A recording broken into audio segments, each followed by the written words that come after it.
નમસ્કાર, હું છું ધ્રુવી. અમારા આજના કાર્યક્રમમાં તમારું ખૂબ ખૂબ સ્વાગત છે. અમારી સાથે આજે જોડાયેલા છે જીએસ ટીવીના વરિષ્ઠ પત્રકાર અનિલભાઈ પટેલ. તો અનિલભાઈ, તમારું ખૂબ ખૂબ સ્વાગત છે. આજે મારો પહેલો સવાલ એ છે કે બનાસકાંઠાના વાવની પહેલા ચૂંટણીમાં શું પરિણામ આવી શકે છે? જો અત્યારથી, કારણ કે જો લગભગ 70-75% અત્યાર સુધી જે મળ્યું છે તાક કે એટલું વોટિંગ થયું છે, તો આટલું વોટિંગ થયું છે. સામાન્ય રીતે પેટા ચૂંટણીઓમાં આટલી વોટિંગ થતી નથી એ પેટિંગ પ્રમાણે, કારણ કે લોક નિરસ હોય છે. ફરીથી મતદાન કરવા કોણ જાય? મતલબ સાફ છે કે આની અંદર સૌથી વધારે જ્ઞાતિ કોણ? તો ઠાકોરો, એના પછી ચૌધરીઓ, એના પછી રબારીઓ, એના પછી બાકી જ્ઞાતિઓ, બ્રાહ્મણો છે, ત્યાં દરબારો છે, ત્યાં મુસ્લિમો છે, ત્યાં દલિતો છે, બધું છે. હવે આપણે એ જોવું પડે કે કઈ કઈ જ્ઞાતિ છે અને કોણ આપી શકે. મુસ્લિમો તે બીજેપીને ક્યારે ના આપે, દલિતો બીજેપીને આપે પણ વધુ પ્રમાણે કોંગ્રેસને આપે. ત્યાં સવર્ણો, ગુલાબસિંહ જે છે કોંગ્રેસના સવર્ણ છે, તો મને લાગે છે દરબારો અને જે બ્રાહ્મણો છે એ કદાચ કોંગ્રેસ તરફી જાય અને બીજેપીને પણ આપે.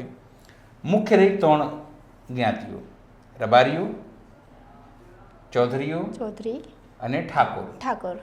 ઠાકોરમાં પોતે ગેનીબેન ઠાકોર છે, એ સાંસદ છે, ત્યાં લડ્યા હતા અને જીત્યા હતા. લોકોને ત્યાં મનમાં એવું થાય કે જો આપણે ગેનીબેનને હરાઈએ, અથવા કારણ કે ત્યાં પ્રતિષ્ઠા ગેનીબેનની લાગેલી છે અને ગેનીબેન સાંસદ છે ને, કારણ ગેનીબેન અડધી રાત્રે આપણી સાથે ઊભા રહે છે. જો આપણે ગેનીબેનને હરાઈએ તો આ બેન ઊભા રહેશે નહીં. સ્વરૂપજી જે છે એ બીજેપીના પોપટ છે, અથવા તો બીજેપીના એવા ધારાસભ્ય રહેવાના છે જે જનતા કરતાં પોતાનું પક્ષનું સાંભળશે. તેમની સાથે શું કરવા જઈએ? સવાલ એ પણ થાય. માવજીભાઈ ત્રિકોણીય જંગ બનાવવાનો પ્રયત્ન કરી રહ્યા છે, પણ ત્યાં લોકો કહે છે કે લગભગ 10-15 હજાર વધારાથી વોટ જીતી શકે તેમ નથી. તો પછી હવે પલ્લું કોનું ભારે દેખાય છે? સ્વાભાવિક છે ગુલાબસિંહનું. પણ સવાલ એ છે કે જો આ મતદાન થયું છે અને લોકો બહાર આવીને, તો શું આ સરકાર પ્રત્યેનો રોષ છે કે ત્યાં વિકાસ નથી થયો? ત્યાં અનેક પત્રકારો ગયા, ત્યાં એમણે વાત કરી લોકો જોડે, તો વિકાસ નથી થયો. પીવાના પાણી માટે સમસ્યા, સિંચાઈ માટે સમસ્યા, ખેતી માટે સમસ્યા, આવક, રોજગારી તમામ માટે ત્યાં ઇન્ડસ્ટ્રી લોકલ નથી. એ ક્યાં જાય? કારણ કે એ જે સમગ્ર વિસ્તાર છે ખૂબ મોટો વિસ્તાર છે. કેવી રીતે આગળ લઈ જવું એક મોટી સમસ્યા. એટલે જે નારાજગી છે, અને મને જે લાગે છે કે એ આ વખતે ત્યાં ફરીથી કોંગ્રેસ આવી શકે છે. પણ પૈસા કેટલા વહેંચાયા, દારૂ કેટલું વહેંચાયું, તંત્રે સત્તા પક્ષને કેટલી મદદ કરી, એ બી આ તમામ વસ્તુઓ પણ અસર કરતી હોય છે.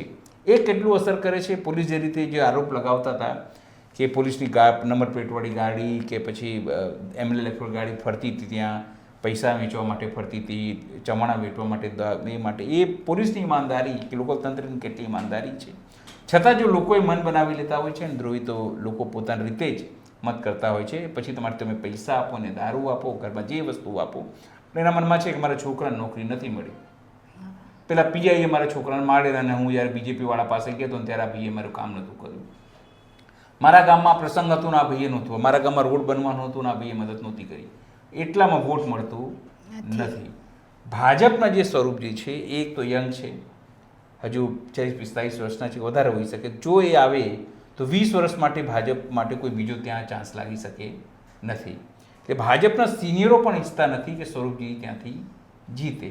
એટલા માટે જો કેમ્પેન પ્રદેશ સ્તરથી થતી હતી, કેન્દ્રીય સ્તરમાં જો કેન્દ્રીય મંત્રી આવી જાય તમારે ત્યાં, તો કેન્દ્રીય સ્તરથી કેન્દ્ર આખું લાગેલું જીતાડવામાં, એવામાં પણ જો એ ન જીતે તો તમારે માનીને ચાલવાનું કે ત્યાં નારાજગી બહુ, માત્ર ત્યાં સ્વરૂપજી માટે નહીં, ભૂપેન્દ્ર પટેલ માટે પણ અને નરેન્દ્ર મોદી માટે પણ આ સીધો એક સંદેશ રહેવાનો છે. તો અનિલભાઈ, ગઈકાલે જે ઘટના બની ખ્યાતિ હોસ્પિટલમાં, તો તમને શું લાગે છે કે તે સરકારની બેદરકારી છે? જો 2000 આવા, અને એક બે નહીં, આવા હજારો હોસ્પિટલો છે. ખાલી તમે ગુજરાતની વાત કરો ને તો 13-14 હજારથી વધારે એવા ઓપરેશનો કરવામાં આવ્યા. અને મહત્વની વાત એ તો એવા લોકોનો ઓપરેશન કરવામાં આવ્યા જે એક જ સમયે 2 હોસ્પિટલમાં હોઈ શકે. એક સમય તમે અહીંયા બી હો ને એક સમય ત્યાં બી હો. એવી રીતે આ લોકોએ પૈસા વસૂલ કર્યા. PMJY યોજના છે એમાંથી સરકારે પહેલાં 5 લાખ પછી 10 લાખની વાત કરી. તબીબોને ખબર છે કે પૈસા દર્દીને ના આપવાનું હોય, તેને જે 3 રિપોર્ટ કરવાનો, 4 રિપોર્ટ કરવાનો, સીધા પૈસા કપાવવાના છે. એ પૈસા પણ ન તો સરકારના છે, ન તો ડૉક્ટરનો છે, ન દર્દીઓ, એ લોકોના ટેક્સના પૈસા છે. સરકારે એને વેલફેર સ્કીમ તરીકે લાગુ કરી છે કે જેથી ત્યાં લોકોને ફાયદો થાય. પણ હું કહું છું આવા હોસ્પિટલો નથી, જીવતદાન નથી આપતા, કતલખાના છે. એમાં 2 લોકોનું મોત થવું.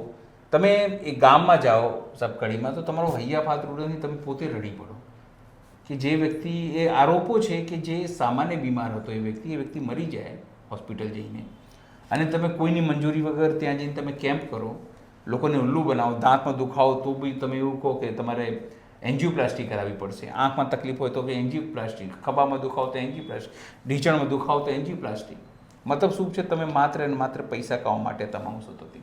આ જ હોસ્પિટલ પર 2022માં પણ આરોપ લાગ્યા હતા એક વ્યક્તિમાં, પણ કોઈ પગલાં લેવાયા નહીં. અહીંયા ડીસીપી પેન પેલા પહોંચે છે, આજે છાપામાં છપાયું છે કે ચાની ચુસ્કી મારતા હતા.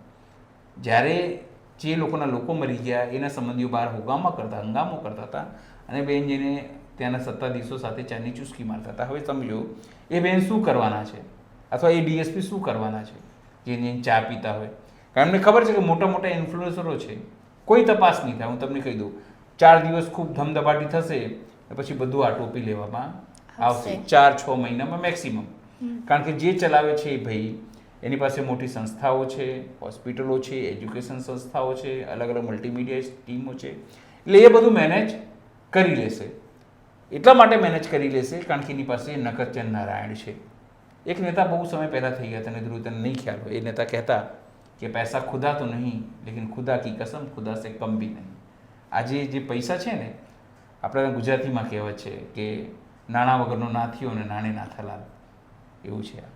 એટલે આ લોકો બધું મેનેજ કરી લેશે, અને મને નથી લાગતું, બહુ અપેક્ષા નથી મને આ સરકારથી, ભૂપેન્દ્ર પટેલથી, કોઈને કે આમાં કોઈને મોટી સજા થાય. નાટક થોડા દિવસો થશે કે આનું આ કેન્સલ, પેલું કેન્સલ, આ પરવાનગી રદ, પેલું તપાસ કરીએ છીએ, પણ કંઈ થશે નહીં. તો જે 2006માં કાળુપુર રેલવે સ્ટેશનમાં જે બ્લાસ્ટ થયો હતો, તો તેમાં આરોપીને નિર્દોષ છોડ્યા, તો તમને શું લાગે કે તેમાં પોલીસની બેદરકારી છે? નથી લાગતું. 2006માં બ્લાસ્ટ થાય પછી તમે 2-3 આરોપીઓનો, મુસ્લિમ આરોપીઓનો પકડો, કારણ કે મુસ્લિમ છે એના માટે, પછી તમે બતાવો કે આ જૈસે મોહમ્મદ સાથે કે ફલાણ ડીકના સાથે કે એના સાથે એનો જે કનેક્શન છે, અને એના કહેવાથી આ લોકોએ બ્લાસ્ટ કર્યો હતો, તો સ્લીપર સેલ તરીકે કામ કર્યું હતું, તો હેન્ડલર તરીકે કામ કર્યું, એને તમે પકડો છો. પકડ્યા પછી કોર્ટમાં કેસ ચાલે છે, અને 14-18 વર્ષ પછી કોર્ટ કહે છે કે આ કોઈ પુરાવા આ લોકોએ યોગ્ય રીતે મૂક્યા નથી. આ લોકોએ કોઈ એવી વસ્તુ નથી મૂકી જેથી નક્કર સાબિત થઈ શકે કે આ 3 આરોપીઓ જે છે એ કનેક્શન ધરાવે છે, અથવા તો કોઈ એવો પત્ર વ્યવહાર દિલ્હી એમ્બેસીમાં કે ISI સાથે કે પાકિસ્તાન સાથે નથી કર્યું જેમાં સાબિત થતું કે આ લોકોની કનેક્શન હોય. તો સવાલ એ છે કે પોલીસની જે ચાર્જશીટ હતી એ કયા આધારે મૂકવામાં આવી? પોલીસની જે આખી ચાર્જશીટ હતી એ શું માત્ર દેખાડા માટે હતી? કેટલાક અધિકારીઓના મનગઢંત કહાની હતી જેને આવી રીતે ચાર્જશીટમાં મૂકી દેવામાં આવી, અને પછી આ લોકોને પકડીને આટલા દિવસ સુધી આતંકવાદીઓ તરીકે તમે એને ચિત્રો? તમે વિચાર કરો કે એ લોકો, કારણ કે મુસ્લિમ છે એટલે તમે એને જેલમાં બંધ કરી દો, એ લોકોના મનમાં, એ લોકોના પરિવારમાં પોલીસ પ્રત્યે, તમારા સમાજ પ્રત્યે કે એક નિશ્ચિત સમાજ પ્રત્યે શું થાય? આપણા દેશમાં બાબરી થઈ, બાબરી પછી આપણા ત્યાં બોમ્બ બ્લાસ્ટ મુંબઈમાં થયા. તમે એક સમાજને બહુ ટાર્ગેટ કરો ને તો એ સમાજના યુવાનોને એવું થાય કે અમારી જોડે અન્યાય, આ દેશ અમારો નથી. આટલા 18 વર્ષ પછી આ છોકરાઓ કે એ વ્યક્તિઓ પોતાના ગોલ્ડન ટાઈમ, જેમાં ઘણું બધું પોતાનું કરિયર બનાવી શકતા હતા, ઘણું બધું કરી શકતા હતા, પરિવાર માટે કરી શકતા હતા, એ લોકોએ આરોપી તરીકે જીવન વિતાવ્યું. ઘરમાં કેવી પરિસ્થિતિ થઈ હશે, એના બાળકો હશે, નહીં હોય, લગ્ન થયા હશે, નહીં થયા હોય, મા બાપ મરી ગયા હશે, જીવિત હશે, શું હશે એની પાસે? પછી તમે કહો સબકા સાથ સબકા વિકાસ, તો કઈ રીતે સાબિત થાય? એ કે ના પીના તમે કટેંગે બટેંગે વાળા વાત બરાબર છે, એ કે તો સેફ વાળા જ છો તમે, તમને અમારા પ્રત્યે કંઈ છે નહીં. સવાલ એ છે કે આ પોલીસે જેને તપાસ કરી, શું એને ન સજા થવી જોઈએ? થવી જ જોઈએ ને. જે અધિકારીઓ આમાં જોડાયેલા કે જે લોકોએ એવોર્ડ લીધા, શું એ લોકોને એવોર્ડ પાછા ના લઈ લેવા જોઈએ? કે તમે આટલા વર્ષોમાં શું તપાસ કરી? હવે સવાલ એ છે કે શું વધુ તપાસ માટે હવે હાઈકોર્ટમાં સરકાર અરજી કરશે કે આ લોકો ન છૂટે એના માટે? એટલે ઘણી બધી બાબતો છે ધ્રુવી, પણ એ સમજવા જેવી બાબત છે આપણા લોકોને કે જેને પોલીસ આરોપી બનાવે છે, આતંકવાદી બનાવે છે, જરૂરી નથી કે આતંકવાદી હોય. જરૂરી નથી કે આરોપી હોય, જરૂરી નથી કે દોષિત હોય. પોલીસની ચાર્જશીટમાં સંવિધાન એટલા માટે રદ્દી ગણવામાં આવે છે જ્યાર સુધી એ કોર્ટમાં સાબિત ન થાય. આ કોર્ટમાં સાબિત ન કરી શક્યા એટલે એ બધા નિર્દોષ છૂટી ગયા. તો અનિલભાઈ, તમારો ખૂબ ખૂબ આભાર. તમે અમારા આ વિશેષ કાર્યક્રમમાં જોડાયા, અને તમને અમારો વિડીયો જો પસંદ આવ્યો હોય તો લાઈક કરો, શેર કરો અને અમારી ચેનલને સબસ્ક્રાઈબ કરો.